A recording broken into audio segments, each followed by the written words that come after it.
I cannot stress this enough. It's not abuse at first. There's a saying that I once heard that we don't always see red flags at first because if a flag is facing you, you don't see it. When a flag is facing you, you do not see it. Now, if someone has experienced abuse in the past and then they just continue to go after people with the same red flags as their abuser in the past, then they didn't learn anything. I did not date for a year after, because I could not trust anybody. I also had a lot of self-reflection because from being around someone so toxic, I became toxic myself, and I'm not afraid to admit it. I was not pretty whatsoever. And I'm not talking about looks.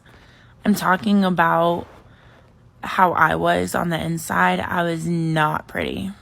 I had been around manipulation and the toxicity so much that I became toxic myself. And the one thing I didn't want to do was carry that over into my next relationship. I wanted to fix the damage that had happened in the previous relationship and make sure that I knew who I was and knew my identity before moving on with someone. I cried so much because even though I knew that he did not deserve me and that I deserved someone better, it was a bond to him. It was literally a trauma bond. But I surrounded myself with all of my friends. The first thing I did was I reached out to every single person that I had cut off and hurt. I sat down with them and I asked them to give me 5 minutes of their time, and they did. When I met my current boyfriend, I actually straight up told him, I'm going to do what I want to do. I'm going to go out with the girls when I want to go out with the girls. I'm not dropping any of my friends, including my guy friends. I know that's a hot topic, but I told him I was not dropping anybody for him. And if he had a problem, he could go ahead and walk out the door.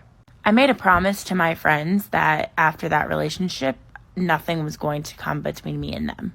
And it hasn't. Actually, my friends have become his friends. And they love him. I obviously love him. We've built an amazing life together. But if you had told me that 4 years ago, I wouldn't have believed you. I wouldn't have believed you at all.